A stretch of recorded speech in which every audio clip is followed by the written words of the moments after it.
All right.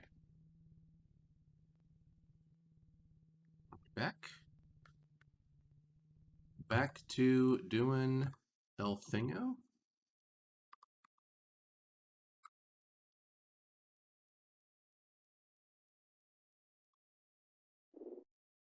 Let's do a quick audio check. We did some changes, so we must verify that we don't completely suck at everything. Let's just get in real quick. Make sure things are all right. We're using that ready for you now, Dr. Freeman. RTX voice is going on. Let's see. See if it works. Oh. I think we're good. I think we're quite dandy.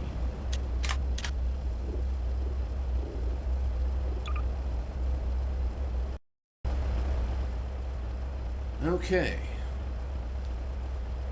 So we're back. We're doing stuff.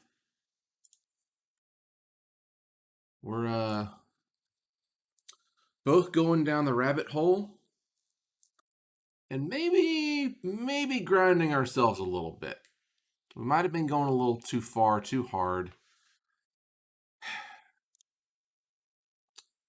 So there's a couple things. We've got a lot to discuss. Let me get my windows situated here. We're going back here. We're going back to the dock.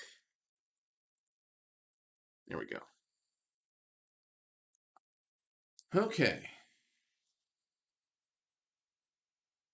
Take some water real quick. It's Saturday. It's the weekend. We're having a good time. Doing stuff. Like this. All right. So this is my document of madness here. We went over most of this stuff, but I did add some, which is why I wanted to go back here. The main thing that made me add some notes, other than rewatching some stuff that we will see live later on in the playthrough, is Anthony 504 reminded me that I have this. Half-Life 2 Raising the Bar. This is an art book in like just concept book talking about the development of Half-Life 2. It's mostly concept stuff. It's mostly stuff that is like behind the scenes, like, okay, how did we create this? Interesting little stories and tidbits about how they made certain decisions making the game. There's a couple things, though, at least if you're looking at how they originally designed things that made it in the game, that contradicts other information that we have going around. Mainly with the advisors, because I think I found something that directly contradicts Breengrub in this book. Which raises the question, is Breengrub canon? Is that what they actually had in mind while they were making the episodes? Because this book, let's check it. Copyright dates.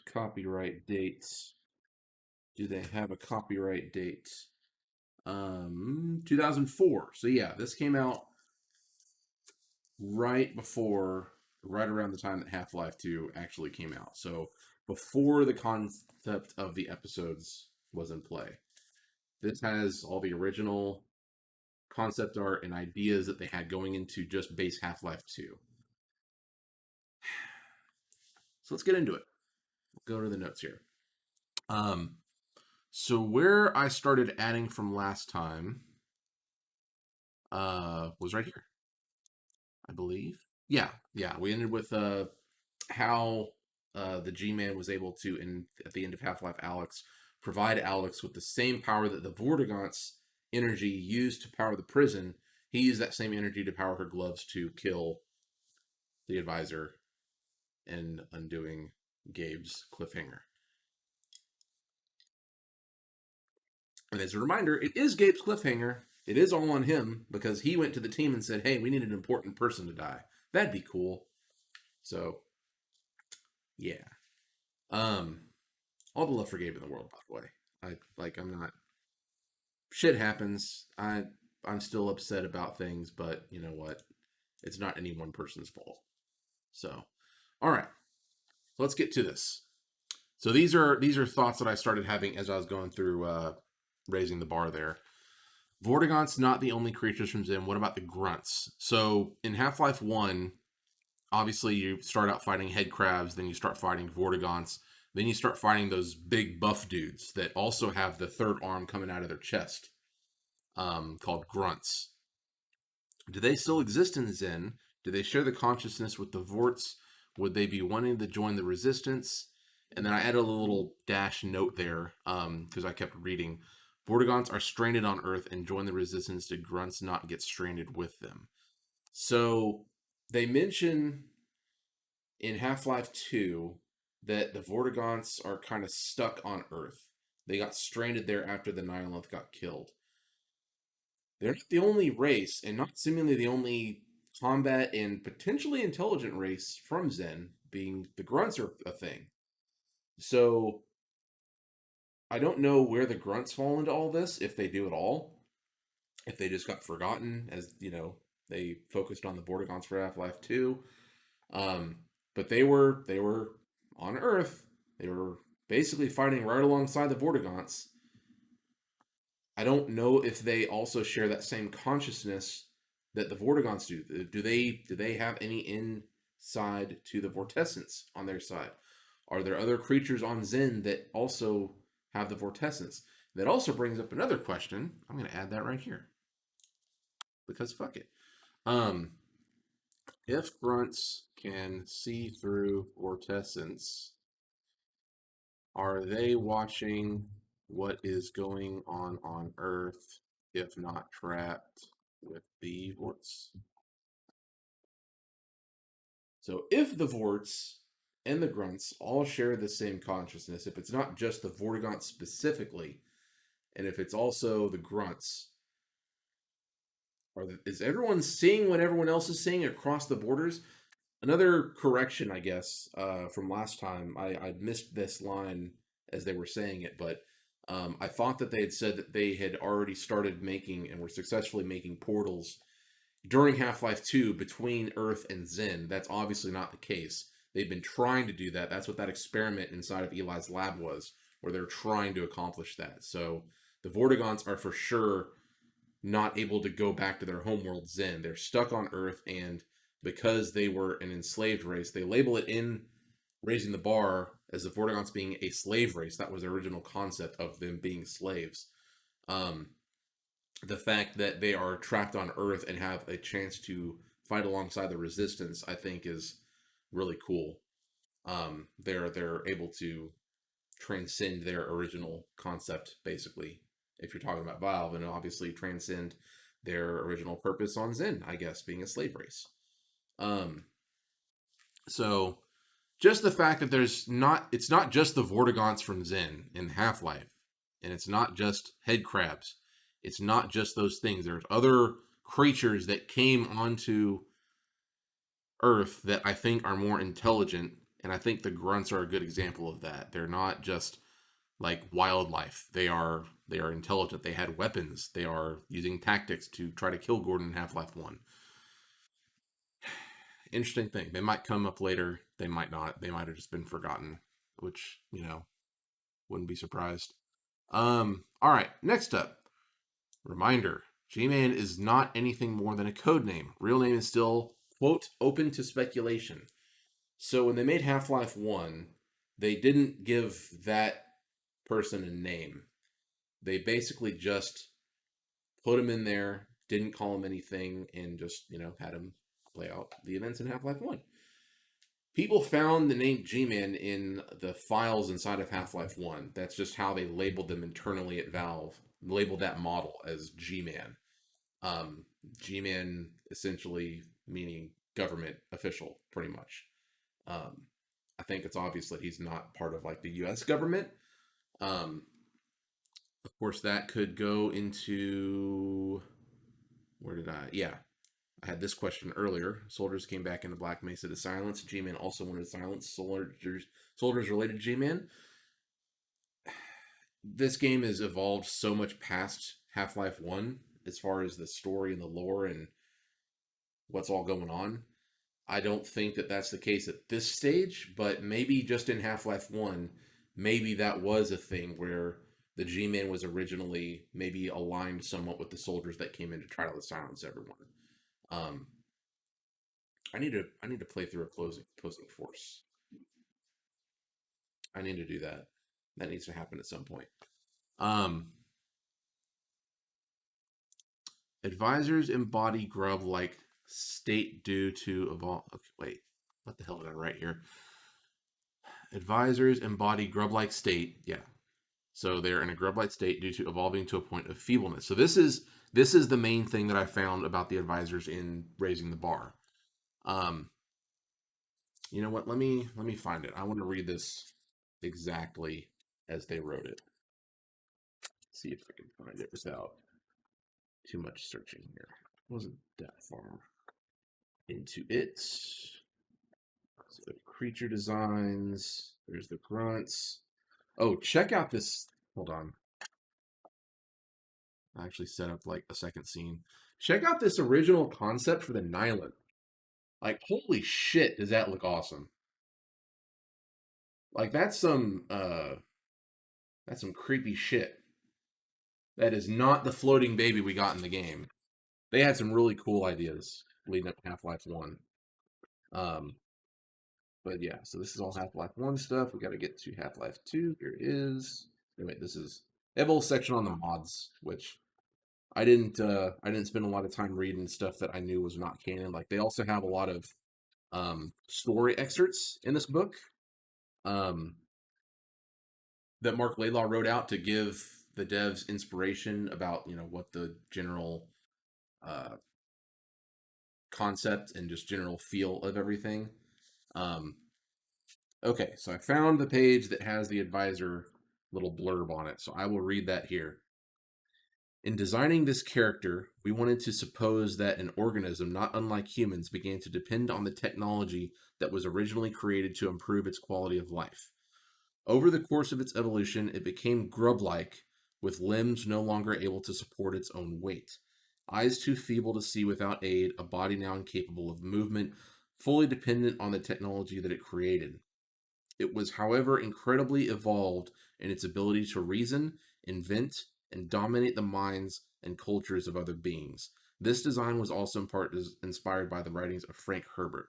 I'm not admittedly a big reader. I don't know who Frank Herbert is, but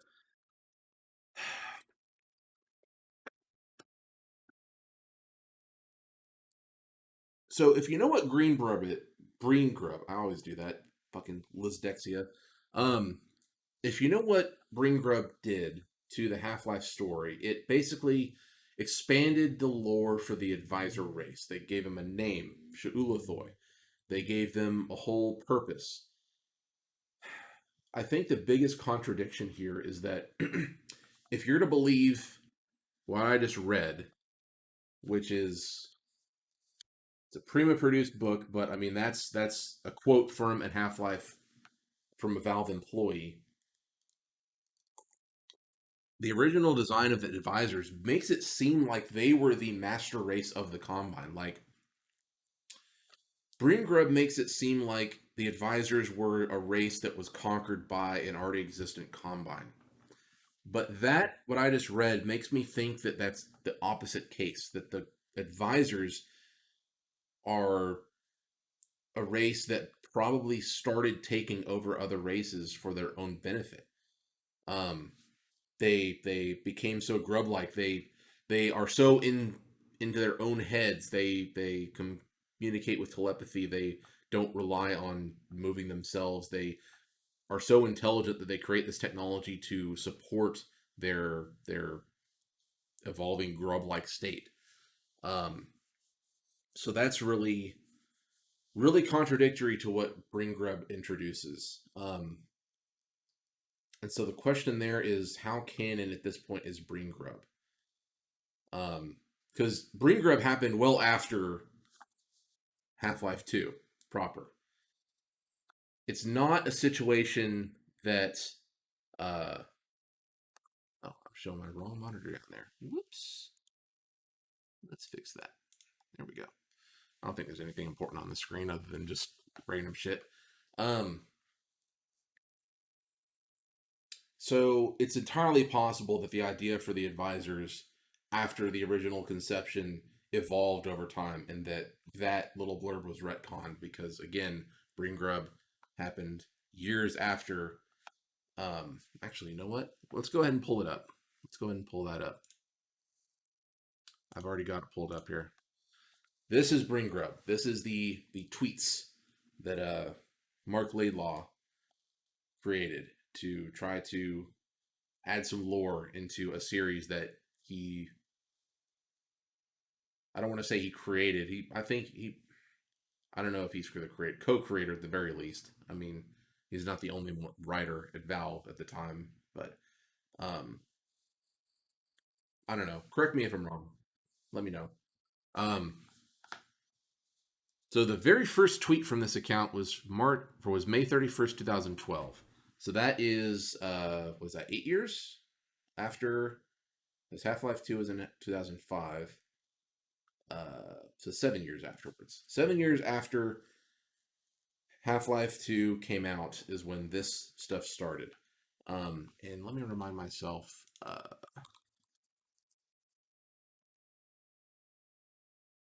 know the exact release date. So okay, so 2007. So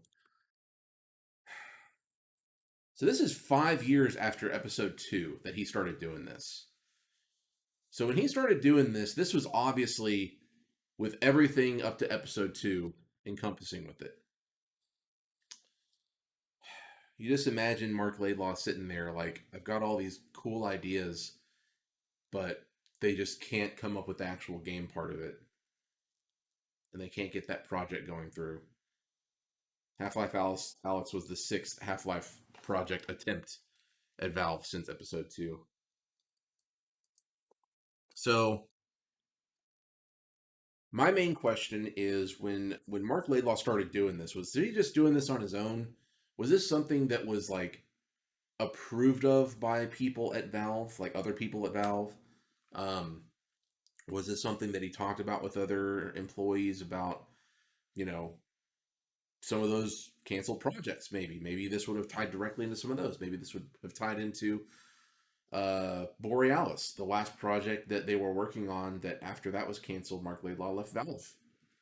I obviously don't know if that's directly related or not. There's no way for me to tell, but after that project got canceled, according to the finalizer Half-Life, he left the company.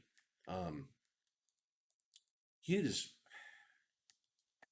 if I can get Mark Laidlaw in a room and ask him some questions in a very nice and not, good cop, bad cop kind of way, that would be cool. So let's go through the rest of the questions that I wrote down, just the rest of the crazy rambling notes here. Then I wanted to actually kind of go through Breengrub with everyone here, so that we can go through that together and just not rely on hearsay, just actually read the words that he wrote.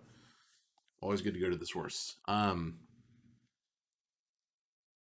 Yeah, so this is basically all that I was talking about. If Breengrub is not canon, then advisors are the real masters of the Combine, the source of the Combine. So if Breengrub is not canon, and if we are to believe their original concept for the advisors, then they are the ones going out and through creating their own technology to supplement their own,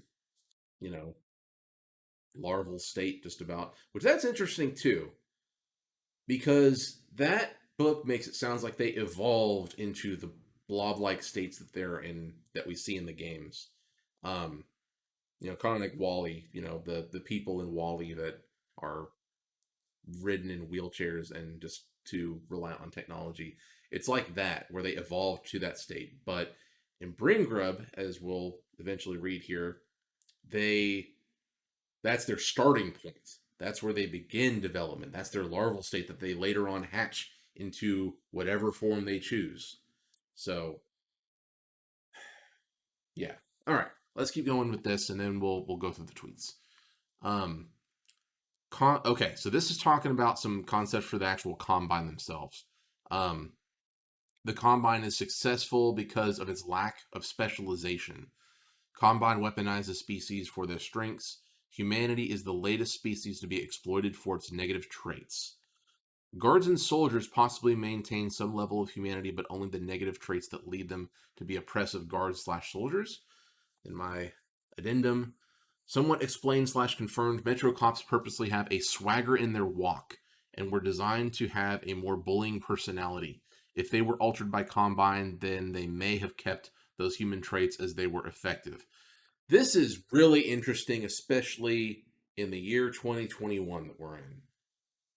Because all this shit that happened last year, where I say last year, I mean, it's been going on for forever, but cops abusing their power, cops, just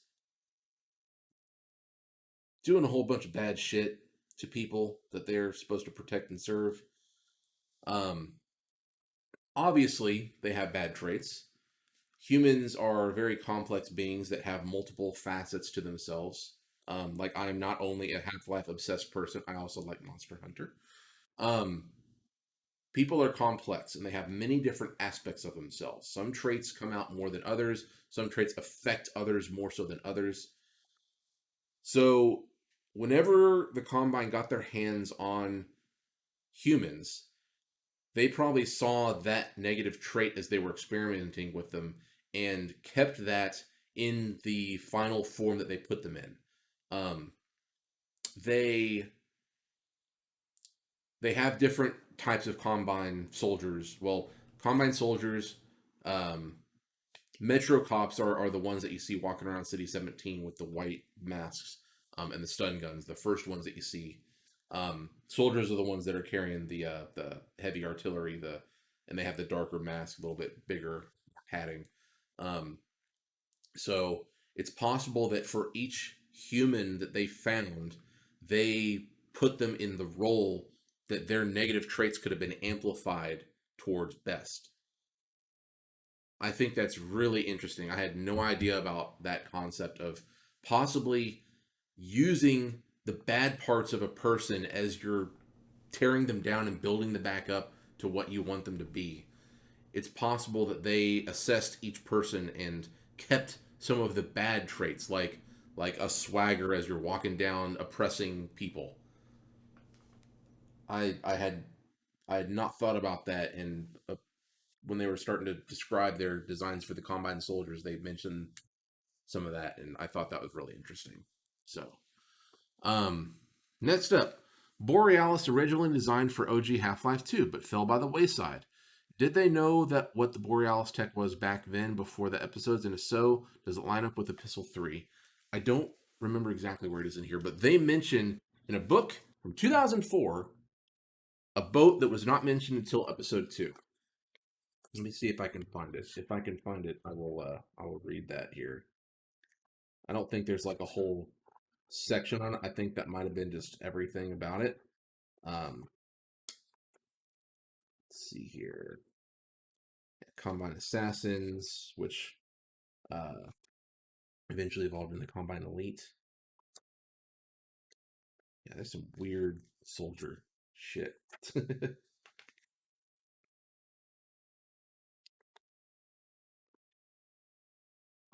Digital drama. They go through all this stuff about, facial animations and different castings. Oh yeah, this actually this is relevant to the whole Bring Grub conversation. Um, this concept sketch shows an early version of Dr. Breen's reveal above left. The player was to have seen his face on monitors during the course of the game, but upon finally meeting Breen, he had begun the process of becoming immortal through combine artificial life support technology. Breen was originally referred to as the console. Um, so let me show you. Let me show you this here. Obviously not canon since it didn't happen in the actual games, but this was their original concept for when you actually see Breen in person. Right there.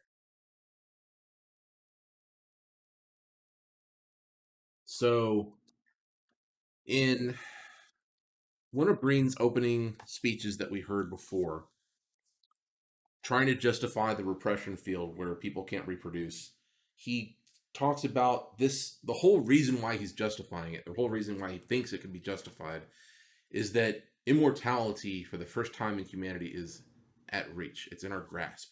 It's obtainable.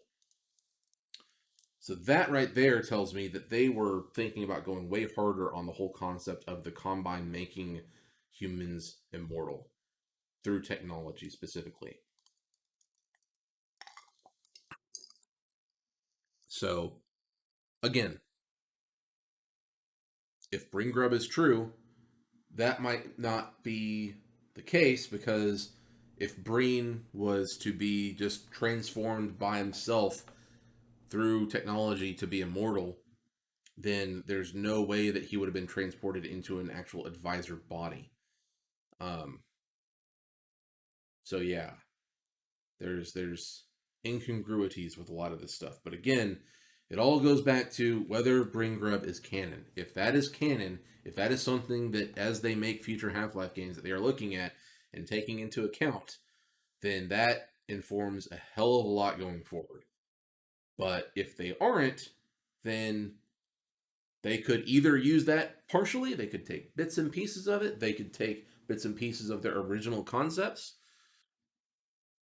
There's no way to know. I think that Valve doesn't even know themselves. Um, yeah. But so I didn't find, going back to the question or the note I had here. So they mentioned in this book the Borealis, and that they had different concepts. Yeah. So one of the passages they were talking about the environments, and they mentioned that they had all these different concepts for what is actually outside of the cities, um, like City 17, like whether it was just complete wastelands, it's desert, um, and I think I could be wrong. I'll double check later, but um, I think the Borealis was one thing that they designed to be outside of one of the cities. Um, but either way, they specifically mentioned the Borealis by name. Is the main thing to take away from that. Is that they knew that the Borealis was a thing. They were going to have you go to the Borealis in OG Half-Life 2. Did they have what were the initial designs of it? What was the concept of what they would find there? Because I believe, man, we need to.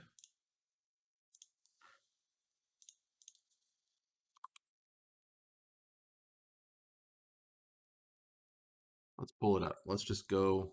Let's go here. So my belief is that Epistle 3 was the concept for what they wanted Project Borealis to be. Because this came out in 2017, the same year that that project got canceled. So again, can't ever speak for Mark Laidlaw. I've never spoken to the man before. I respect him heavily. I obviously have no idea what is in his head now. Don't know what it was in his head when he wrote this, or throughout his entire career at Half-Life at Valve. Um, but I just want to double check. Um, Research rebellion team was traumatized, unable to be sure how much our plan might be compromised. Yada yada.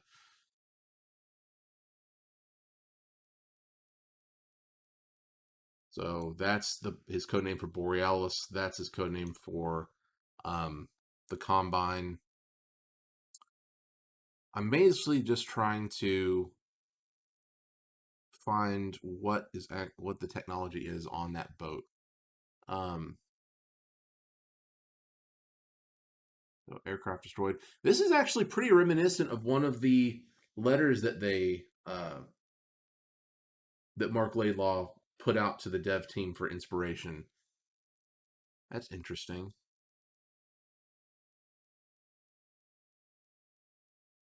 Okay, so stealthily infiltrated the Combine installation.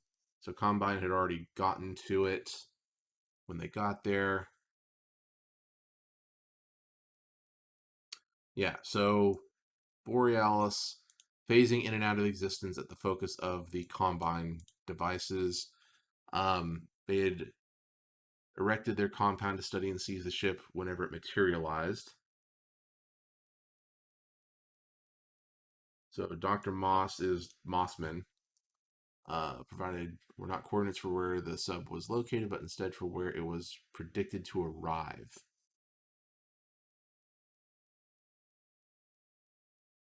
At this point, we were briefly detained, not captured by the disparate, the Combine. Dr. Breen.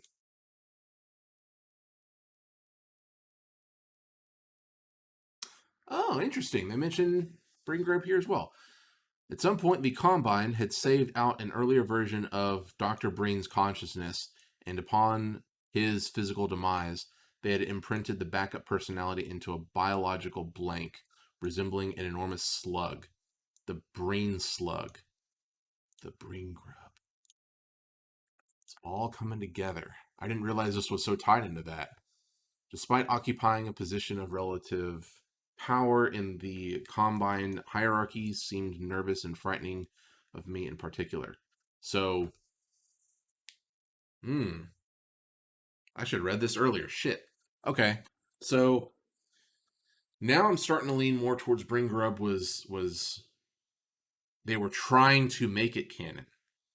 Um yeah. This would have for sure meant that Bring Grub would have been actually correct and canon if this happened. Shit. So Breen did not know how his previous incarnation, the original Dr. Breen, had died, only knew that I was responsible, therefore treated us with great caution. Still soon confessed that he was himself a prisoner of. Okay, yeah, this is 100% Breen Grub. Took no pleasure from current existence and pleaded with us to end his life. Alex believed that a quick death was more than Breen deserved. It's interesting that he introduces some actual feelings from Gordon himself, basically. I mean, Gordon's always a silent protagonist, only assuming what the player actually knows and thinks and feels. Um,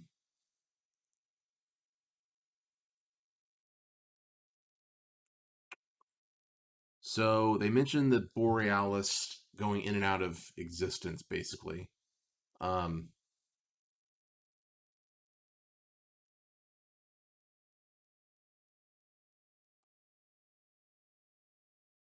Ship cohered for only a short time, and then its oscillations resumed. It was too late for our military support, which arrived and joined the combined forces in battle.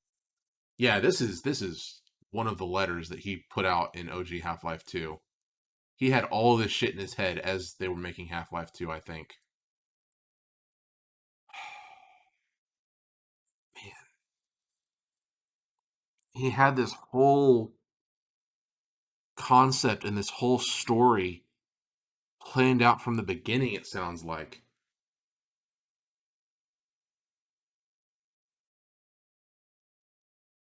They never could do it because they couldn't fucking come together and make a goddamn video game.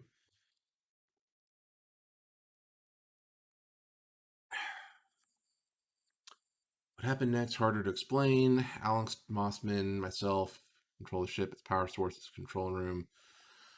Linear's history provided non-linear. Yeah.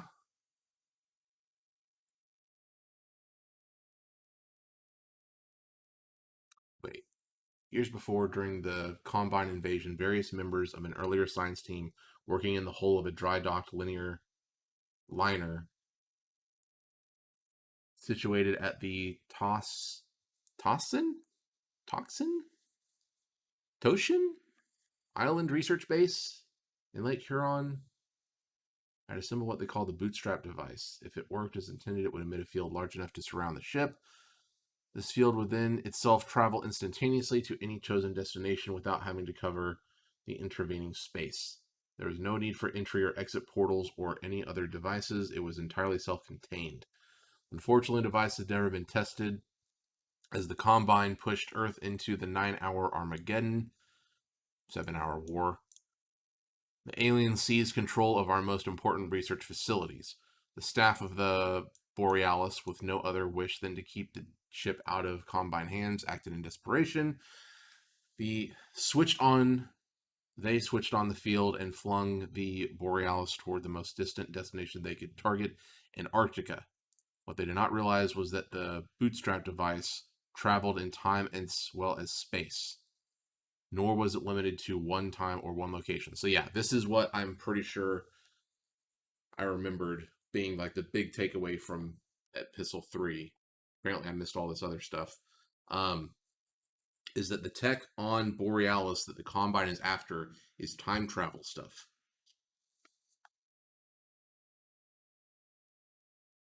Which is pretty big implications, because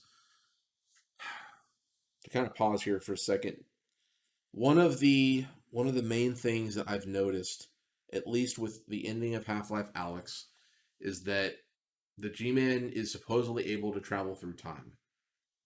At the end of Half-Life 2, Eli says that he's pretty sure that the G-Man is also after the Borealis, which is one of the questions I had earlier.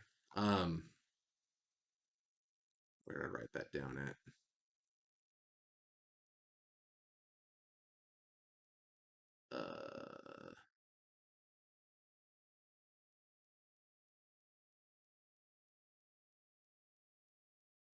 Yeah. So Eli specifically at the end of episode 2 mentions that he believes that the consequences that the G-Man is talking about is about the Borealis. That line right there is canceled out with Half-Life Alyx, because the consequences are not the Borealis. The consequences are what Alyx does to save Eli and then becomes under G-Man's employment. But that doesn't mean that the G-Man wasn't also interested in the Borealis. The Borealis being able to do time travel stuff. My theory is that the G-Man can go backwards in time, but I don't think he can go forwards in time. Can the Borealis go forwards in time is the next question that we have to answer. Or was it limited to one time or one location? The Borealis, at the moment of its activation, was stretched across space and time between the nearly forgotten Lake Huron of the 7-hour war. I don't know what Lake Huron is supposed to be in Half-Life world, in the present-day Antarctic. It was pulled taut as an elastic band, vibrating except where at certain points along its length one could find still points like the harmonic spots along a vibrating guitar string. One of these harmonics was where we boarded, but the string ran forward and back in both time and space. Yeah, there it is. Forward and back in time and space, and we were soon pulled in every direction ourselves. Okay, so that is what I thought. So there are already beings that can essentially go through time. The G-Man and the Vortigaunts. Well, the Vortigaunts themselves, their physical beings, their physical selves, can't travel through time. The G-Man apparently can. But I believe that they can only see, and in the G-Man's case, travel backwards in time. That's why I believe that the G-Man at the end of Half-Life Alyx is not the G-Man of that period, but he actually was the G-Man from the very end of episode 2, going back in time at that point to get captured by the Combine. I don't think Man, and this goes back to my multiple timeline thing. I'm starting to not think that there's multiple timelines anymore. I think I've changed from that. Yeah, I don't think that there's multiple timelines, because I think there is a series of events. At least, if there are multiple timelines, I think we're just witnessing one of them. But If the G-Man is the G-Man of the end of episode 2, going back in time to do his thing with Alex, hire her there, um, and then go back to the present. Yeah, so that means that G-Man would not be able to travel forwards in time. He would not be able to know what actually is going to happen. He can influence events. He is authorized to nudge things in a particular direction from time to time. So I think that everyone is after the Borealis so that they could go into the future. I think that's the thing. Um, Time grew confused. Looking from the bridge, we could see the dry docks of something island. Uh, see one of.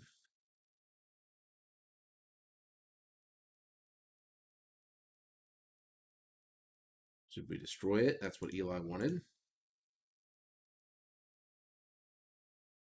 Was it possible to hold a coherent thought given the baffling and paradoxical time loops? I'm just skimming at this point. My main question was whether or not it could actually go forward in time, and I think we've answered that. Um,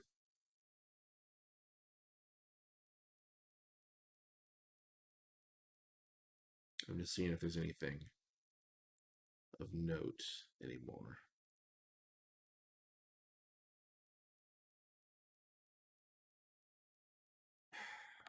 I might come back to this later. So, all right, let's go back to the dock. See if there's any other tangents we need to go off on. Um, but yeah, I think all of this, Breengrub, Epistle 3, that was going to be canon if Valve could ship a game. Now that Mark Laidlaw is gone, now that we have New Blood, now that we have people from Campo Santo involved, creating all these interesting ideas, I mean, it's entirely possible they scrapped all this shit that didn't actually make it in the games. Breengrub doesn't have to be canon. Epistle 3 doesn't have to be canon, but I think that that's where Valve was trying to take things throughout the wilderness period. So that begs the question, is all this pointless? Is all this time and mental energy that I'm spending here pointless because there's no way to tell. There's no way to tell if any of this shit actually is going on. I think the only thing that's not entirely pointless is to see what's actually in the games and try to extrapolate what we can from there. That's the games themselves are the hard coded canon that you can't dispute. If it's in the game, you can't dispute it. That's whatever ideas they had before or after. The games themselves are what you have to abide by as you're exploring this stuff, as you're expanding on it like they're doing. So we're going to continue playing, of course, but this is a lot to think about. It's a lot to if you're in the writers' room at Valve and you've got both all this stuff that Mark Laidlaw left for you. I mean, I'm sure that all of this stuff that he wrote for Half-Life for the stories is on a hard drive somewhere at Valve, and it would be technically Valve's property. That's why Mark Laidlaw had to change all the names and stuff. I would theorize. That's why he had to change all that stuff. Mark Laidlaw wanted so bad to tell his story that he made it Valve, but couldn't get out there because people couldn't close their eyes and see the same game. Oh my god. You don't see Breengrub over there? I see him here. Well, we can't make a game. Oh, and Source 2, obviously. Not ready. Um yeah. So Mark Laidlaw had all this stuff that he wrote out, that he planned out, it looks like. Will the people going forward at Valve use any of it? That that is the question. That is the question that I would have for anyone at Valve. Are you looking at the stuff that Mark was planning for, or are you going to yourself not look at any of that, come in with fresh eyes and fresh ideas, look at the games and try to make a narrative that fits around what already exists. Because that's a dangerous road to go down. That's a very dangerous road to go down. That's what the fucking Star Wars 7, 8, 9 did. You had different people leading those projects with each movie. Well, you had one person, then a different person, then the original person trying to undo what the middle person did. That's what I want to know. I want to be a fly on that goddamn wall. Okay, well, now that we know that a lot of this stuff may or may not even be important, or you know, let's keep going. Let's keep going. Um, yeah, I think this is what I already said here when I showed you that picture earlier of Breen's original reveal. Breen originally concepted to have already been in the process of being altered for eternal life. By the Combine, the host body they refer to maybe not an advisor if Breengrub is not canon. So yeah, so for sure in Half-Life, the games, Breen has a conversation as Gordon and Alex are chasing him down, saying, talking to one of the advisors, and you can only hear Breen's side of the conversation, obviously, that he can't live where they want to transport him. And then the next thing he said is a host body. And then he's like, okay, fine, whatever, just get me out of here. So, regardless of whether it is an actual advisor, a grub, or if it's some other form, Dr. Breen's consciousness was transported into a different being of some sorts. And that's where his consciousness is at. So it's possible that the body of Dr. Breen died and is. That's probably what happened. That's probably what happened. Dr. Breen's body probably died. Well, we'll see. I'll have to try to pay attention to where Breen physically is when stuff starts exploding. Um, okay. Before the episodes, Eli says he escaped Black Mesa with just a photo of his family and Alex, but in episode 1, G-Man says he plucked her from Black Mesa. I think I talked about this in last stream too, where whenever you first meet Eli and you go up to his family photo, he mentions that he escaped Black Mesa with just Alex in that picture. I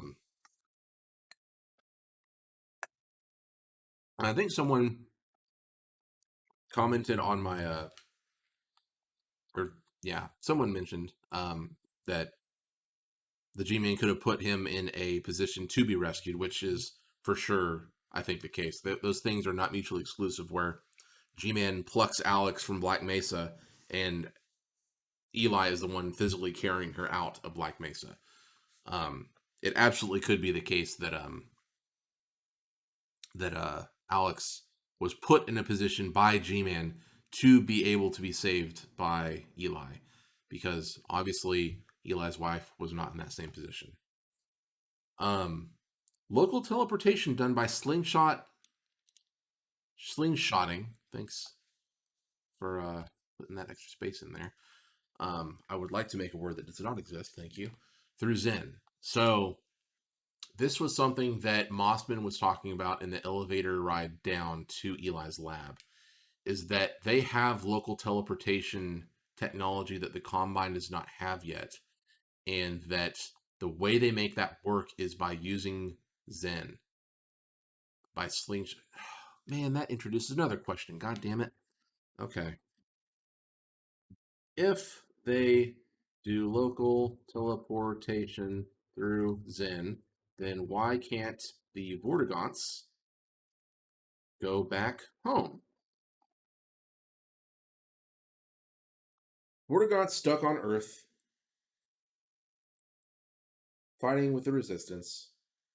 They can't go back home theoretically. But if Mossman said that the local teleportation they're using works by slingshotting you through Zen to go to the other point on Earth where you want to go. Okay.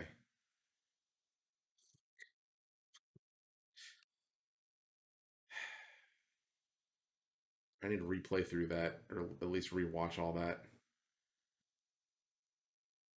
Okay. Um, yeah, I think I talked about this before too. Is G-Man at the end of Half-Life Alex from that time or from after episode 2? I think it's the one from episode 2. If it is the G-Man from that time, then that would mean that there are multiple timelines. Um, which may be possible. Let me think about this. So, let's say, for the sake of argument, that the G-Man that was rescued at the end of Half-Life Alex was of that time, and that the G-Man of the end of episode 2 is still in his time.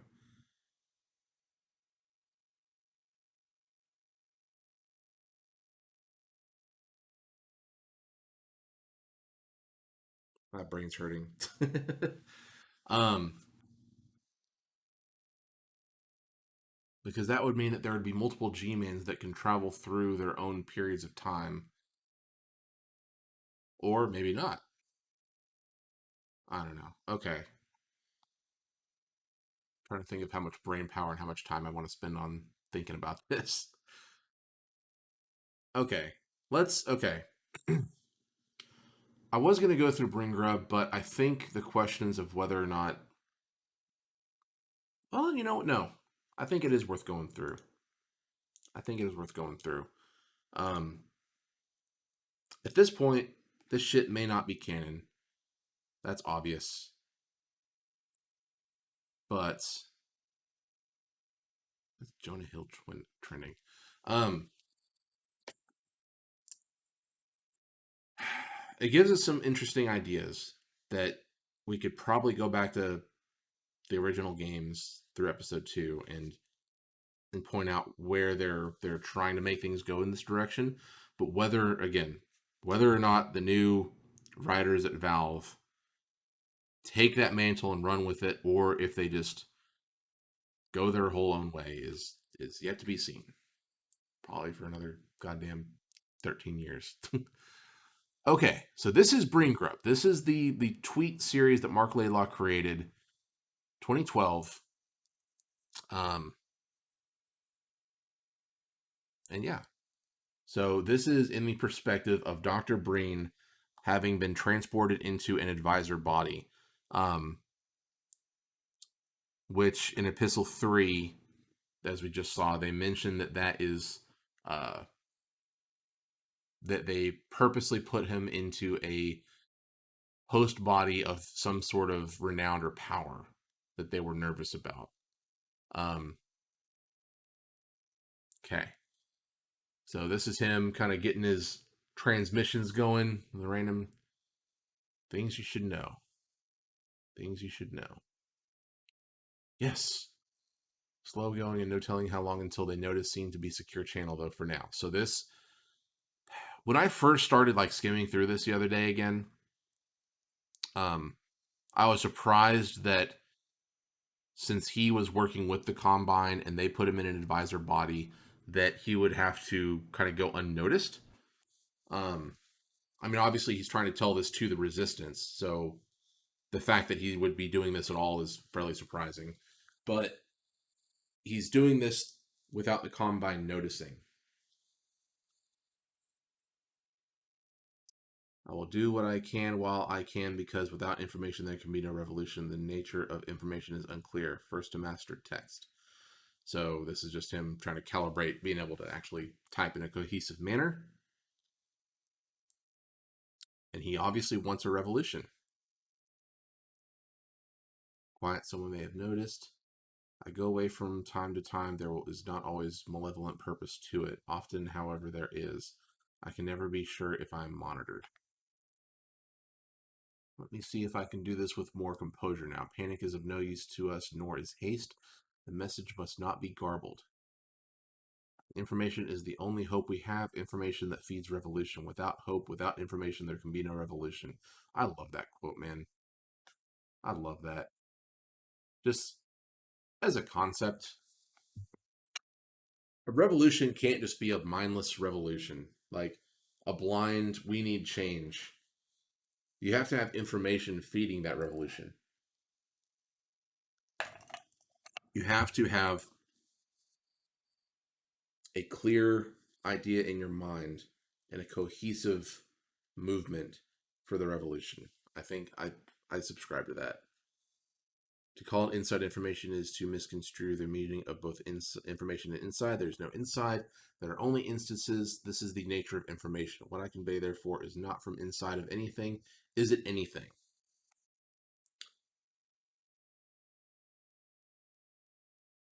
I guess that's talking about the idea that, um, we as the viewer of these tweets are getting inside information as to the Combine forces or the advisors or anything.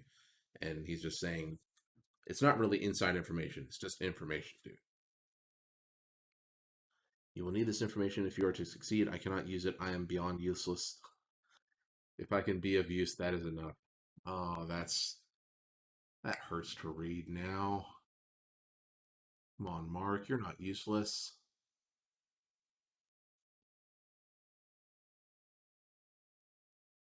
First, you have friends, allies. I have heard their chatter. I have heard them spoken of.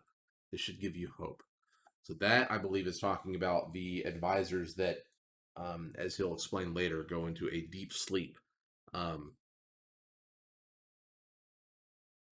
Or that could be just talking about just people outside of Earth that are against the Combine, possibly. I would suspect the advisors though. Nothing can be without flaw. The superstructure is riddled with cracks. They are vulnerable. They are compromised. I am living proof. So I think that living proof part is talking about how the Combine put Breen's consciousness into such an important body. Hey, Anthony, what's going on? Um, I'm deep down the rabbit hole.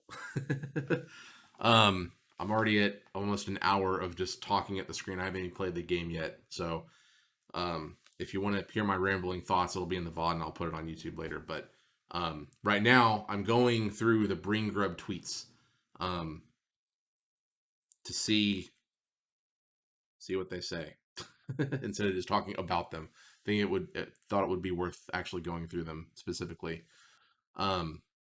So, living proof. Breen is proof that there are cracks within the Combine because the Combine put his consciousness in such an important being one of the advisors, one of the Sha'ulathoi, that Breen still has his own consciousness and his own motivations and his own mind, basically, to act upon. So they didn't completely quell out his desire to potentially go after the Combine after they did all this. So yeah, if you've never heard of Breengrub, okay, let me give you the sitch. So this account, Breengrub, 2012, Mark Laidlaw actually made this account, and he started doing all this. So this is Mark Laidlaw expanding on that. And earlier, I started reading through some of the Epistle 3 stuff, and Epistle 3 goes along pretty well with a lot of this stuff, more so than I initially thought. But yeah, no, this is Mark Laidlaw sitting at Valve in 2012 saying, "Why can't we ship a game? I have all these cool ideas. Let's put them into a game that can actually be released, please." And I think that this is just Mark Laidlaw sitting in his desk trying to get some of his ideas out there since Valve can't ship a game.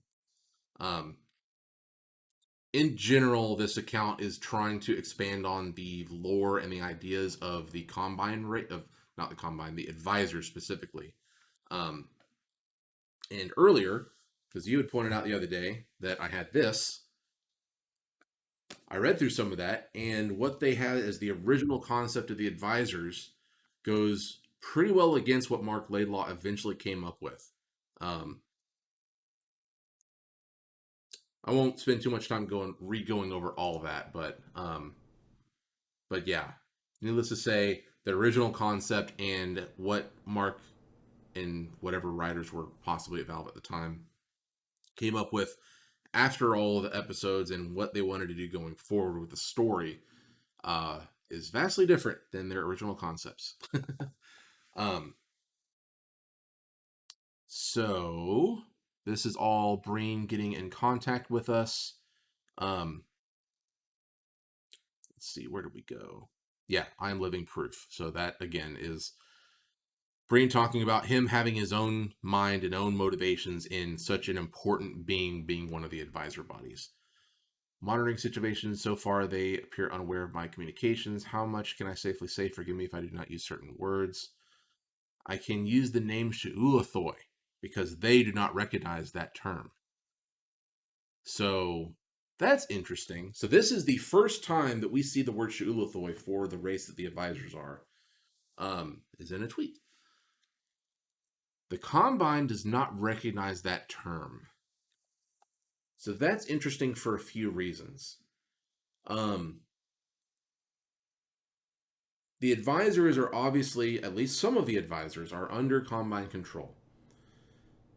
The Combine advisors, as they are in the games, have their little tendrils that come out of their mouths, go in the back of people's, i.e., Eli's brain, and extract information out of them that way.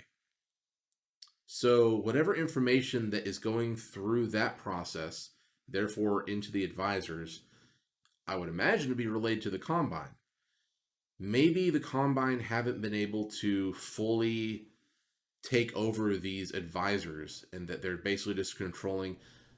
That's okay. That's actually a really good thought. So, I mentioned earlier that the Combine soldiers, the Metro cops, they don't they don't completely scrap all of their minds.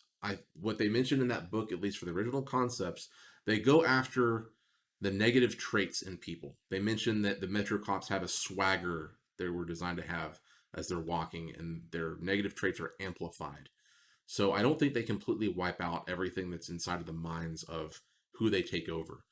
So with that being said, if they took over the advisor race, the Shulathoi, it's possible that they could just be taking over the technology that the advisors built to help them survive outside of being just a grub, a larval thing. And they could be keeping some of that information internally inside of themselves, even though their bodies and some of their functions are being used for Combine use. So the advisors that you see doing all this stuff may not fully be under Combine control, at least in their own minds. That would be interesting. That's a cool thought to think about. Um, but yeah, Shulathoi, this is the first time you see that word.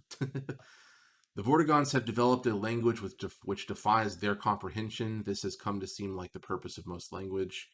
This illusion of freedom after long confinement must surely be that illusory. I do not mean to test the limits, but they will be tested. So Vortigons have a language that the Combine doesn't think about.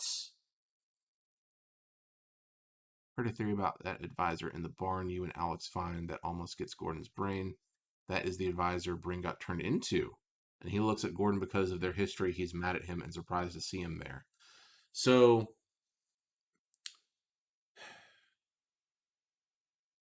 I think, let me pull it up again. Oh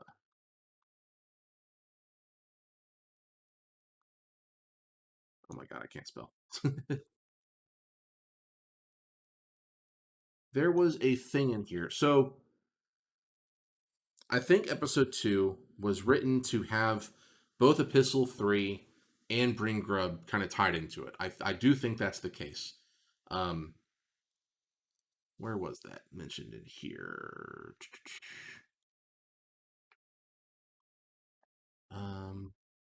Yeah. Here's where they start talking about Wanda Bree, Dr. Bree. So this is Dr. Breen, basically. Um,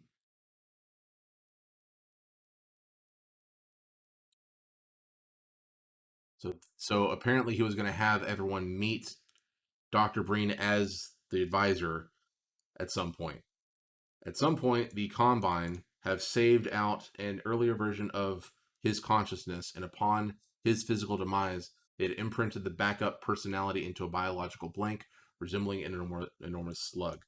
The Bree slug, brain slug, Breengrub. Despite occupying a position of relative power in the Combine hierarchy, seemed nervous and frightened of me in particular. Wanda, Dr. Breen, did not know how his previous incarnation, the original Dr. Brain, had died, only knew that I was responsible, I being the perception of Dr. Gordon Freeman. Therefore, the slug treated us with great caution, still soon confessed that Dr. Brain himself was a prisoner of the Combine, took no pleasure from his current grotesque existence, and pleaded with us to end his life. Alex believed that a quick death was more than Dr. Breen deserved, but for my part, I felt a modicum of pity and compassion. Out of Alex's sight, I might have done something to hasten the slug's demise before we proceeded.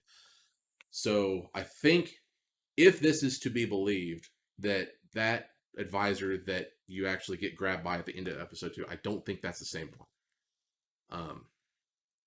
Yeah, I don't think that's the case. So kind of to reiterate, I think that Half-Life episode 1 and 2 were written to have all of this stuff be a part of it. Epistle 3, I think, was going to be episode 3 that probably eventually turned into, later on, the project that became known as Project Borealis, that in 2017 got canceled. And look what the year of Epistle 3 was.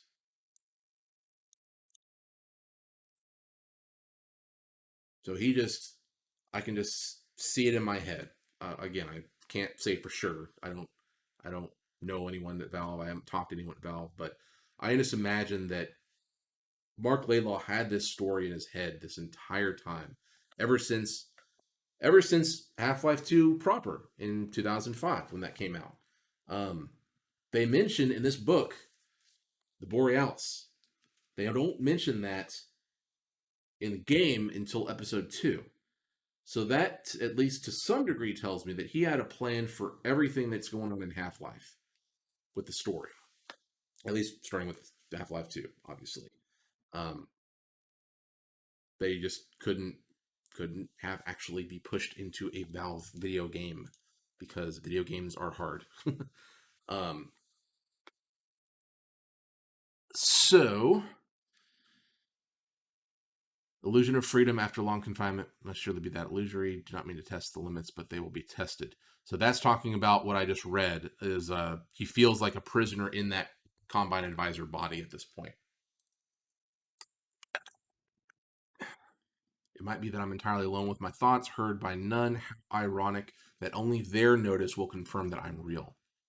So he's not sure if his thoughts are being put out there at all. He doesn't know if he's just talking to himself or not. And the only way that he can get confirmation whether that's true or not is if the Combine catch him trying to communicate with people. I've had to be quiet. I sense their interest must wait for the scuttling to stop. I think they're gone. Cannot be too careful. Cannot wait forever or the war will be over and I will have contributed nothing to the cause. So Brain, after being put in this body, for sure is now anti-Combine. Here we go. There is a world, the home of the Sha'ulathoi. The Vortigaunts know its name, but I do not.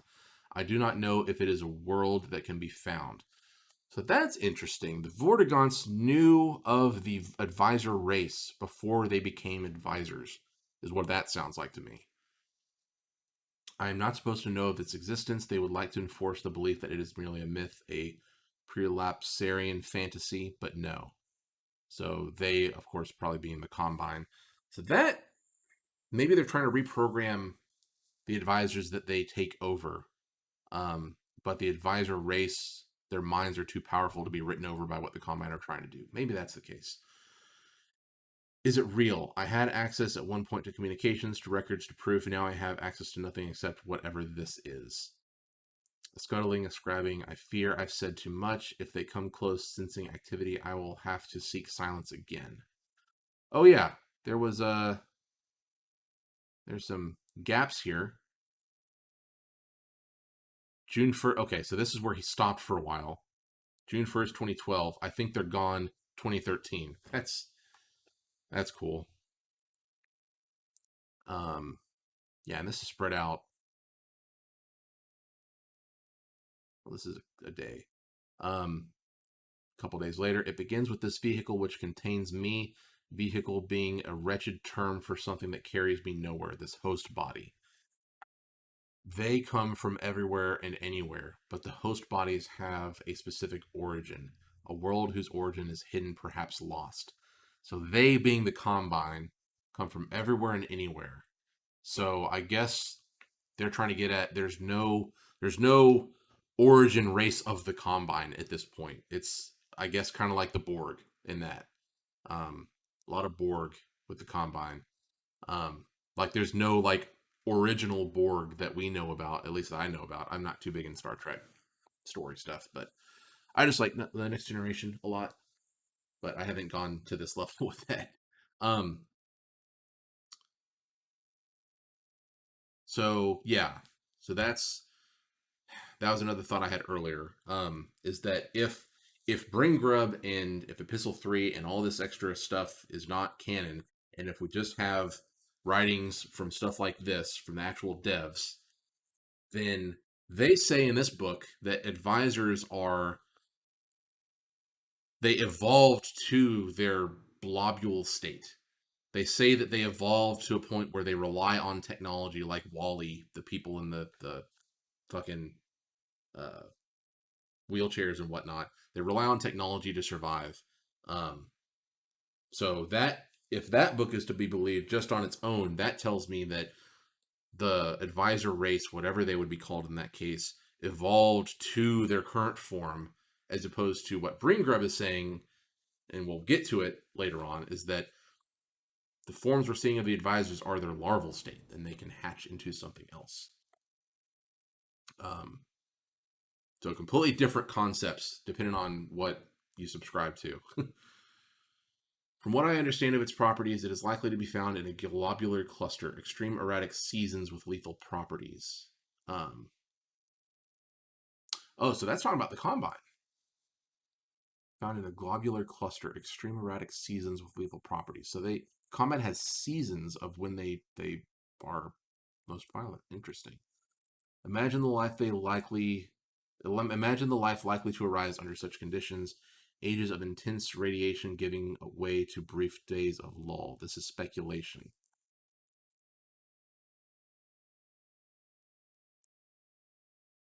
I don't know if I know what that means. But the nature of the Shulithoi is not speculation. I can state some things with certainty as long as this channel holds out.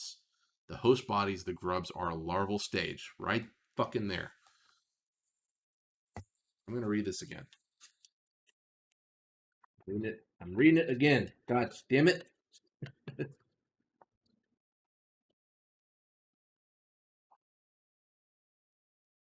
All the mod stuff.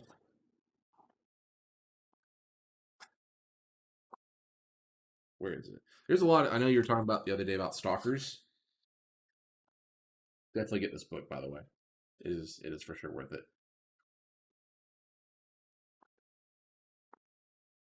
All right. So this is a quote from Ted Bachman, who apparently did a lot of the creature designs in Half-Life 2. Um, talking about the advisor. This is page 83. In designing this character, we wanted to suppose that an organism unlike humans began to depend on the technology that was originally created to improve its quality of life. Over the course of its evolution, it became grub-like, with limbs no longer able to support its own weight, eyes too feeble to see without aid, a body now incapable of movement, fully dependent on the technology that it created. It was, however, incredibly evolved in its ability to reason, invent, and dominate the minds and cultures of other beings. This design was also in part inspired by the writings of Frank Herbert. So,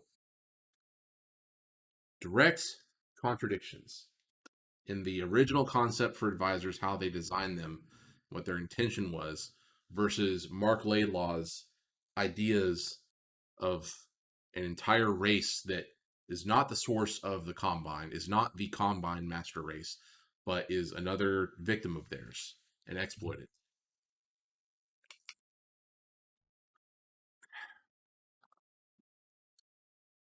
Host bodies, the grubs are a larval state, dormant and blurred in the epochs of extremity, waiting to hatch, but not wasting their time. In the balmy seasons, they pass fleeting lives of freedom. Brain comprehension can't They pass fleeting lives of freedom. Mature, they crawl or fly. They mate, lay eggs, and die, and new grubs grow. So just they're organic beings. But the freest forms are mindless. Let me see something here. So I added the Twitch chat, but it looks like it's not exactly like there's some let's see if we can edit that, make it a little clearer.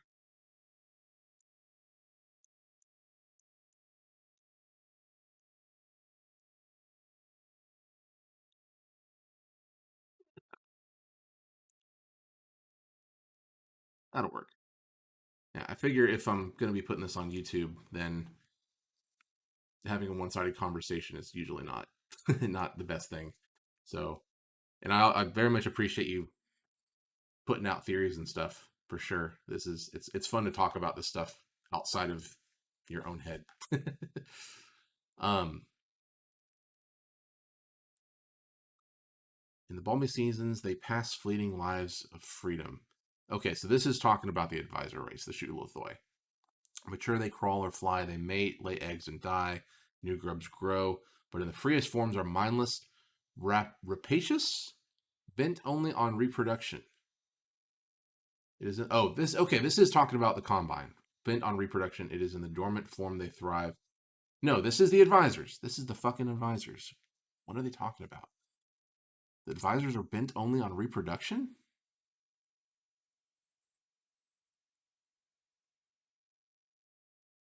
Yeah, I mean that. According to Raising the Bar, that was their original concept for it. That they are the source of what the combine is. That they were probably the first race to be considered the combine, where they evolved to a point where they rely on technology so much that they have to go out and acquire more technology to, improve their own quality of life and make up for the state that they're in, which are these big larval things. But apparently, Mark Laidlaw had other ideas, sitting there at Valve writing all this really cool stuff. Um, this next tweet is what you usually see when you look up Breengrub, like whenever they're expanding on stuff. But this is interesting. Bent only on reproduction. Mindless. What is rapacious? What do you mean? Aggressively greedy or grasping. Okay. So So the Cthulhuthoi, even if they are taken over by the Combine, it's not like they're a good race. It's not like it's not like the Vortigons, where the Vortigons' whole thing is freedom because they've been slaves for so long. The Cthulhuthoi are kind of assholes. um, greedy assholes that yeah, we'll get into it. Um, philosophers, scientists. It's in their dormant form they thrive. Philosophers, scientists, dreamers, sages, composers of intricate art forms that exist only in their minds, an invisible culture that persists or persisted for eons. In the larval state, they possess a racial telepathy. During the dormant phase, they are engaged in ceaseless communication. They are shapers of visions that they trade like currency, builders of unseen worlds. Their psychic strength is such that they can imprint upon their cells and dictate the form which they will take upon hatching. That right there is the source of the theory that the G-Man is actually a Combine advisor slash Shutuluthoi, original Shutuluthoi.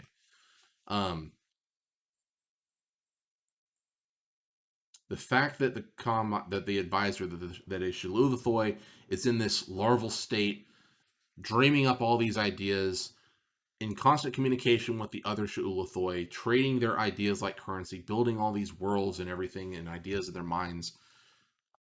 And then when they hatch, they can form themselves into anything. But again, the hatched forms are airy nothings of little import due to the culture of the grubs. The Shutuluthoi scarcely acknowledge them. Theirs is or was a grand culture of dreamers with little use for the waking world or its instance on material things. But their mode of existence, like so many others, carried within it the seeds of its own destruction. It was not exactly a parasite, for that suggests something external, a predatory relationship, a creature that came upon them. This was instead something that formed of their own thoughts, a malformed thought with physical ramifications. And, god damn it, fucking United States education. Um,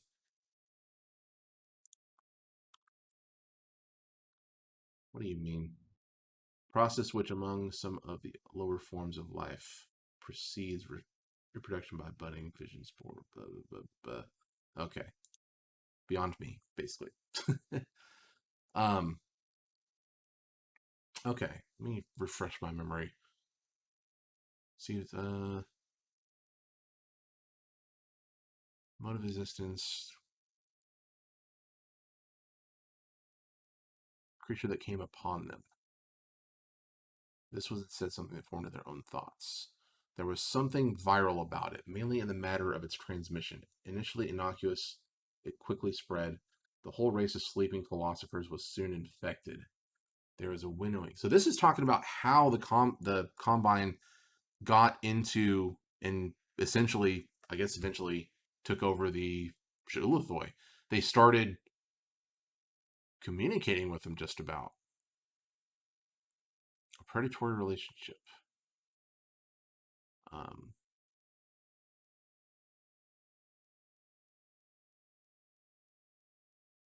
hmm. There was a winnowing, of course. The strongest of the race survived with natural defenses that kept the parasite in check. Never entirely eradicated, it dwelt within the Sha'ulathoi. Healthy individuals suppressed the parasite's influence. The weak fell victim to thought paths of depravity. Their molts were untenable. They failed to reproduce. Oh, man. So, the Combine is a virus that infected the Sha'ulathoi. So, this shit's not mutually exclusive. That's nuts. So the Combine advisors are just the Shu'ulathoi that were really like I'm saying virus and parasite. I'm taking that as at this point before going forward. I'm taking that as fairly literal, like an actual virus that got into their heads, their physical heads, because they thought they didn't care about external forces. They didn't care about anything outside of their own minds. They cared so much about the ideas and stuff that they had in their heads, the ideas that they have in their heads, and all the intelligence that they gained. So when an outside force comes in and starts being a parasitic thing inside of them, that spreads to everyone. That is wild. Parasite achieved a dormant existence within the Sha'ulathoi. Stability returned. Um, from time to time, there were eruptions of pathology. The grubs developed social mechanisms for isolating their depraved kin. So yeah,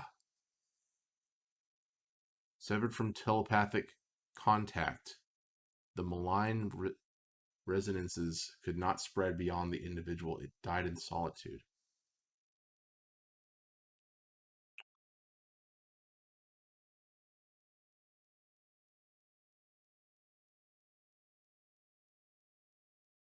So the virus, the parasite, is able to spread through telepathy, is what I'm getting at here, or what I'm getting out of it. So to stop the spread, they realized that this is starting to be a problem when they started having these um, thought paths of depravity. Once they realized that, they started cutting out telepathic contact to try to cut off the armful of gangrene, essentially. And so it went for generations, for eons, until the world of the Sha'ulathoi somehow came to the attention of the ones I cannot name. Okay, so that goes against everything I've been thinking so far. Um, dot dot dot. I feel as if there has been. If I had been seeing this shit when it was being posted, I'd have lost my mind. Because, like, okay, so how. There's nothing viral about it. So he stops from this point. Philosophers were soon infected.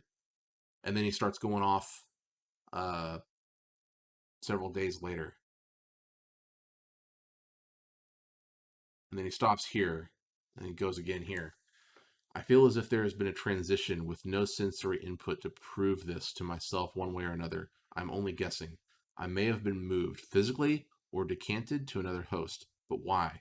Have they become aware of me? Or is someone looking out for me?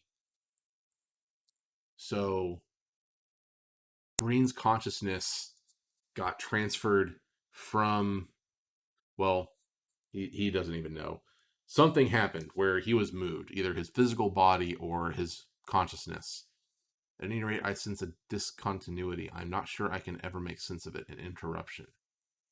Wonder what that interruption is. Let me write that down.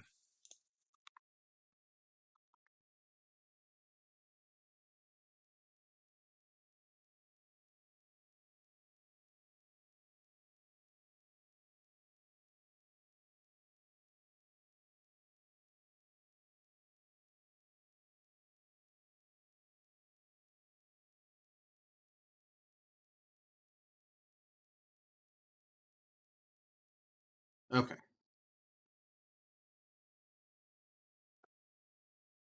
A more sinister possibility occurs. I may have been terminated and another instance activated. Oh, that's an interesting thought. There's no limit to storage hosts. Unclear. Glurp. Step on. What? Step aunt makes $82 an hour on the internet. She has been fired from work for 6 months, but last month her paycheck was $13,000. What? Oh yeah, so this is like half a year later, June 11th to January 10th. Fuck. Thermg. Welcome to the real world. Everybody want to boo me. So I guess that he got access to the internet at this point, and he's having some problems. Look at this website. Out of my in Pakistan, you have a bed all 19.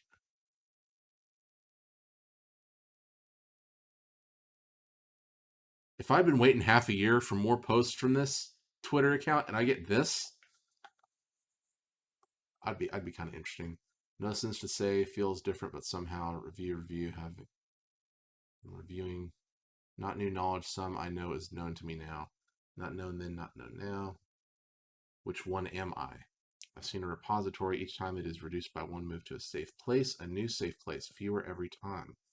Not many of me left. Each one younger with fewer genuine memories. I can review, of course, but it is not the same as knowing. I don't trust the infused data. How do I know it hasn't been altered? How do I know I haven't been altered? So I think this is talking about other Combine advisors as they are advisors in the games. Um, wait, I've seen the repository. Each time it is reduced by one. Move to a safe place. A new safe place. Fewer every time. Fuck!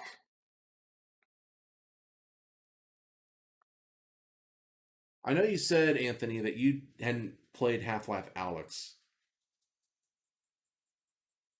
But in Half-Life Alyx, there's a big scene where there's a train that crashes, and it's like this big spectacle. Like you're trying to stop this train, and eventually you can't barely stop it, and it crashes. So this big in VR spectacle of a train crash right in front of you. You go into that train that I believe was going to Nova Prospect. I'll have to revisit, but that train had advisors on it. So there's a repository of these advisors. Each time it is reduced by one. Move to a safe place, a new safe place, fewer every time. I think. Let's see. Uh, nope. Can't do that. They can't make synthetic advisors because they can't recreate that intelligence. They can only try to co-opt that brain power that they have to their own for their own uses. So if they can't make synthetic advisors, they have to create them, or not create them. They have to get them somehow. So they are a precious resource for the Combine. And you see that shit in Half-Life Alyx.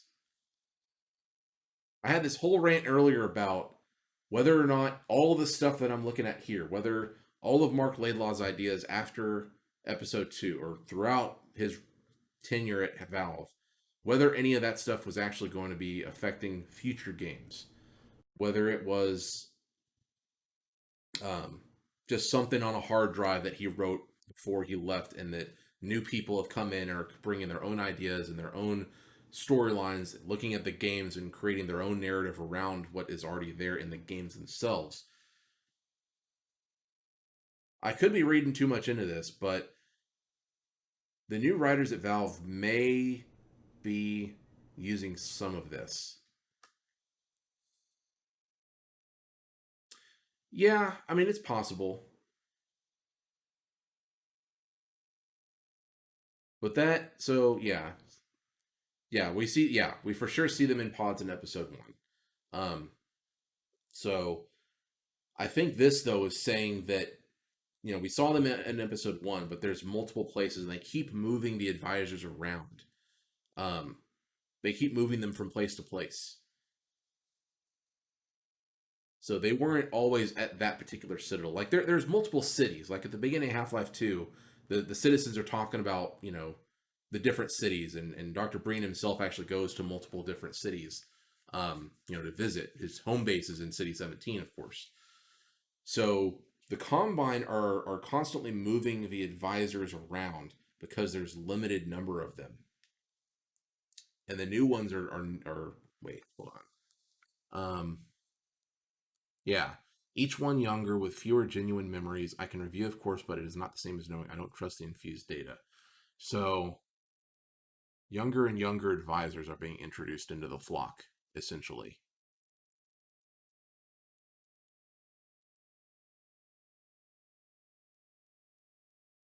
So that's interesting. So they might have a stash of them somewhere, like a major stash, and then yeah, I don't know. That's interesting. Okay. But either way, I think the main thing that I'm gathering from this is that they can't create advisors. They can't synthetically create them like they synthetically create something like a Strider, right? They can't do it. So they have some other method of keeping them around and having them. Yeah, multiple citadels and combat overworld through the portal at the end of regular HL2 when you're fighting Breen. Yep. Um, yeah. So, and let me see if I can find this here.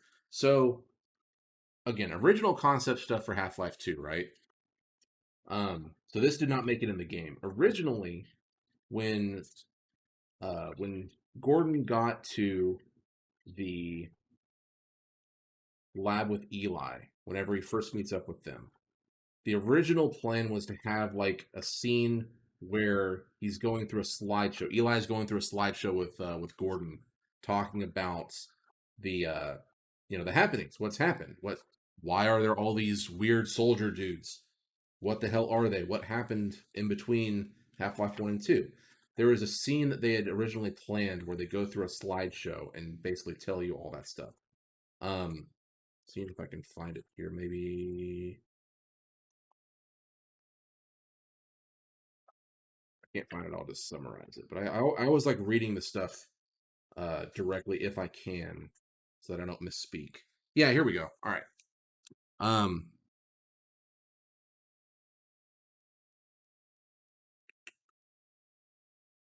trying to find the relevant part here.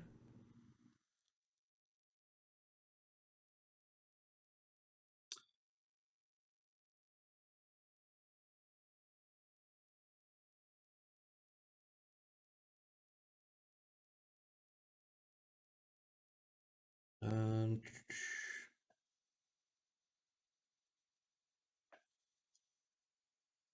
Okay, here we go. All right. So cutting room floor has any cut content from Half Life Two? I'm not sure what the cutting room floor is. Um, it seems like Valve is pretty proud of the stuff that they come up with on their own, and they want to like books like this that have all these developer stories, like the Final Hours, where they let freaking Jeff into the whole process of making their Half Life games so that he can tell the story afterwards. They're pretty proud of their stuff.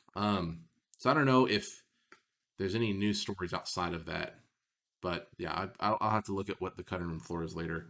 Um, so in this proposed slideshow scene, Eli says, he shows pictures of all the portal storms essentially. There was an illusion of safety for a time, and then the citadels appeared. It happened in a split second all over the world. A chunk would disappear from the center of a city to be replaced an instant later by one of three headquarters for the Combine, or by one of these headquarters for the Combine. Invasion Central. So, okay, I gotcha. I think just assumption, obviously, haven't looked into that yet, but um, there is a huge community of people trying to just dissect all the games of Valve, just trying to find everything. Like the whole reason why we know the G-Man is called the G-Man is because someone found the name of the model of the G-Man in Half-Life 1 and it was labeled as G-Man. G-Man is not the name of G-Man. That was a code name for him. And the only reason why we know that is because we went through the code. So I don't know if a site like that would have any additional information. It for sure is something I need to look at though. Um, but there's Half Life is one of the game series that I think people dissect more than most usually, because it's usually something interesting to find. Um, okay, back from tangent. I hope. um,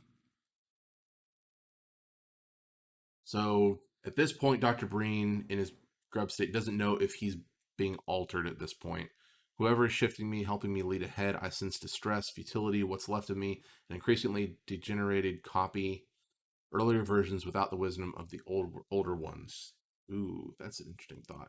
So, Combine store the consciousness of Dr. Breen, um, and then something happens that we're not sure about, and that maybe that consciousness is loaded into a different being that doesn't have the experiences. Like the brain that was talking about all this other stuff earlier is not the same version of the consciousness that we're seeing right this second.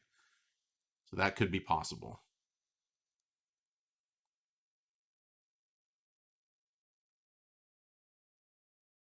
Yeah, for sure. No, there's so much stuff that's cut from these games. Like this book, half of the book is stuff that's not in the game. Like in that slideshow scene, they verbally mention the cremators, which were cut as an enemy. Um, I think they mentioned the console, which is the older name for Brain being the advisor. Um, but yeah, it's super interesting stuff. Um, that I love to hear about. I love to hear about that stuff.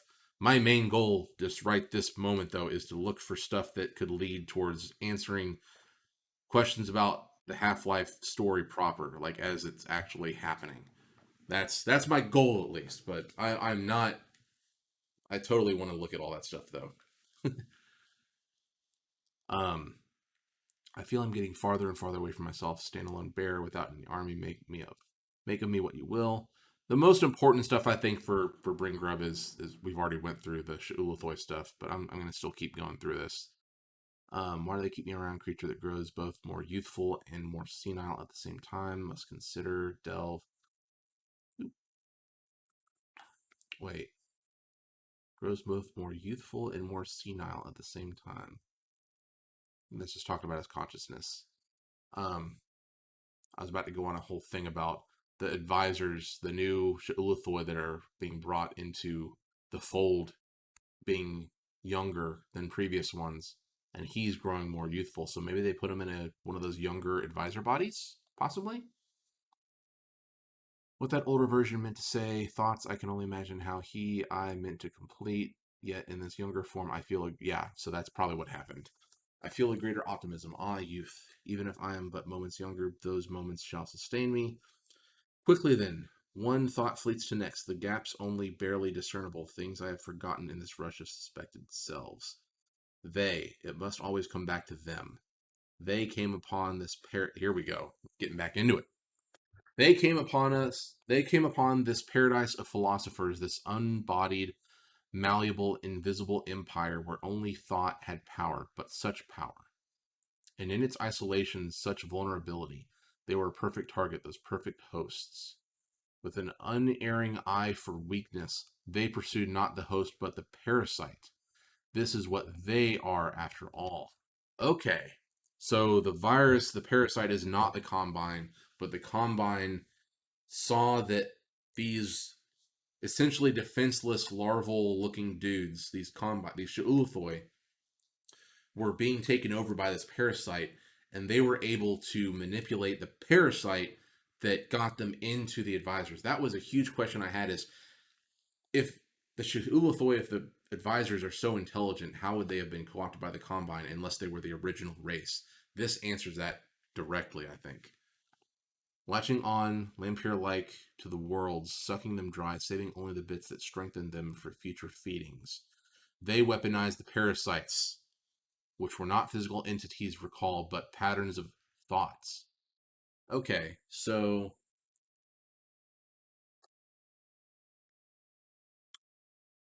thoughts so concentrated they can sublimate into a more material, more influential form with proper environmental stress. Consider genetic data extracted from a virus, tweaked and reintroduced, and then that virus itself injected in the host with a new purpose. Okay, that I was going to go off on a tangent, but I figured he'd answer it later on here. So it's not an actual physical parasite, but it's a virus that got into the Sha'ulathoi that infected some of their brains. And then the Combine were able to manipulate that virus in a way that basically took them over. By such a means, they slowly overtook the Sha'ulathoi, corrupted them from within. Their minds they rotted. Their culture they destroyed. The philosophers at first I thought it only a contagion of natural origin. When the dreamers realized what was being done to them, when they finally truly awoke, it was too late. A desperate and few insisted, deeper, thrust themselves into trances that would endure hundreds of thousands of years. They still sleep. That's huge there. And fewer still took flight. By what means I cannot comprehend, I am not that much one of them. Little of this knowledge is shared or shareable, but they flew. There is some indication that once they understood the process of parasitic engineering, they embarked on a desperate course for subversion. Wait, once they understood the process of parasitic engineering, they embarked on, yeah. If they found another world, this is something I cannot know. What is known is that the home world was at last breached, its harvest of hosts exhumed, and the first of the nurseries set to work. That answers that question. Okay. The carrier, the ancient parasitic form, a kind of common software now, its ancient origins barely visible. It takes the imprint of a conscious mind, accepting a wide variety of sentient classes, and transmits it to a receptive host.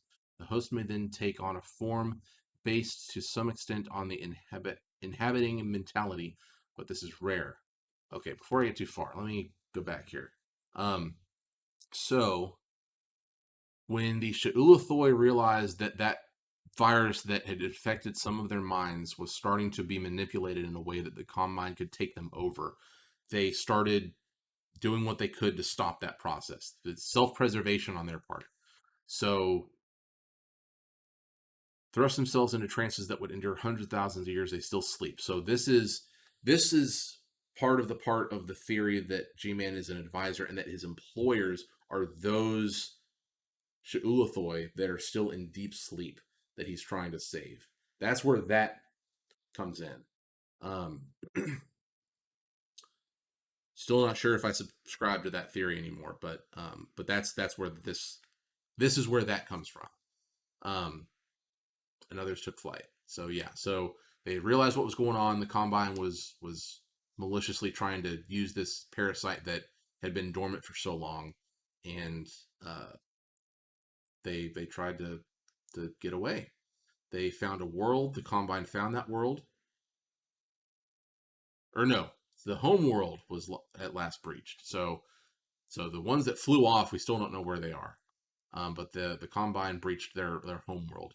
Its harvest of hosts exhumed, and the nursery set to work. So that answers the question that I had about, um, getting more advisors. So they can't synthetically make advisors, but they took over their home world and set up nurseries to basically naturally, biologically create. I say naturally, to biologically create advisors or Shululithoi as they would have been created, um, not synthetically. Takes the imprint of a conscious mind, accepting.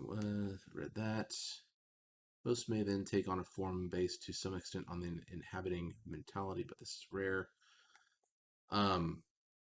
So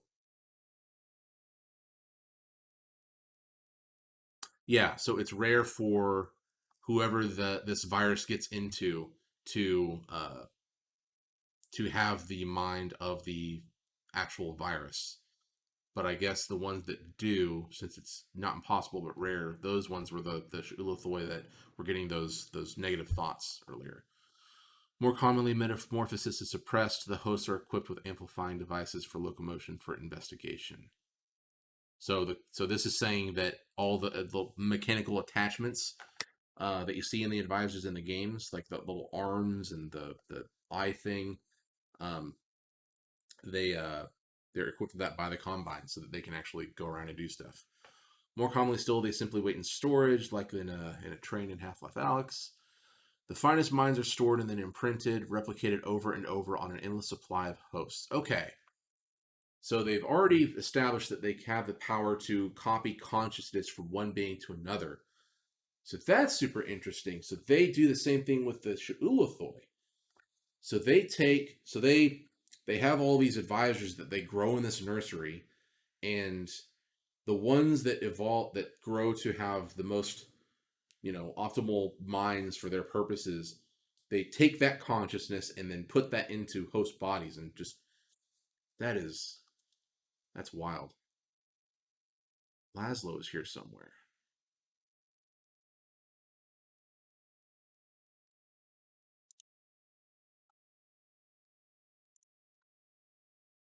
How do you spell Laszlo?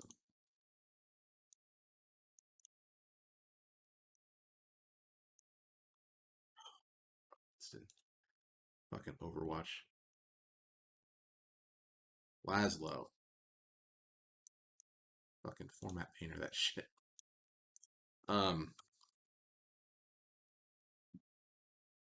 Okay. As for myself, I believe there were several copies made. The first was made as a condition or of surrender, part of the bargain. Okay. So not they didn't just copy one, they copied several as a condition for them surrendering. Okay. After that, occasional backups. And one, I believe the last, whose memories I do not share, so I believe it lost. Or at any rate, I'm not derived from that one. Okay. So all the shit that's in Brain's head that he's spouting to us now is all from whatever advisor brain was copied by the Combine. So that's where all this stuff is. Well, no, he also said that he was hearing chatter outside of this, so he could have gotten external information. But I think a lot of the stuff he got from whatever copy the Combine made of that advisor, possibly. But the fear is real, the threat is real. What undifferentiated cells I have all align themselves along an axis of paranoia. This onrush of sensation, mad tumble of thought, evidence that this is indeed an earlier form, but I should be cautious. So much noise, the signal. Okay, so grub poets and philosophers, I feel I have discovered my true kin. Too late, all fled, extinct, not nor nearly alone and scattered. Each one of us alone with our desperate need. Or is it only that I am impatient, for they have waited out The endless eons waited for their time to come around again. Were I worthy of admittance to that core cabal, the silent communicants of whom the Vortigaunts sing? But they would never have me. I know not all that I have done, for it lies somewhere in this copy's future, and the records are incomplete. Apparently there are things I will have done that the Vortigaunts will not tell me. They would not have me slow into despondency. It is better this way, better not to know, but simply trust and hope. If thoughts can shape an outward form, then let these dreams shape mine, that you will find a way, that what I share is accurate. For niggling doubts persist. The parasite, the engrammatic virus, by its nature is intended to be compromised. Whatever thought form they imprinted could itself have been tinkered with, weaponized.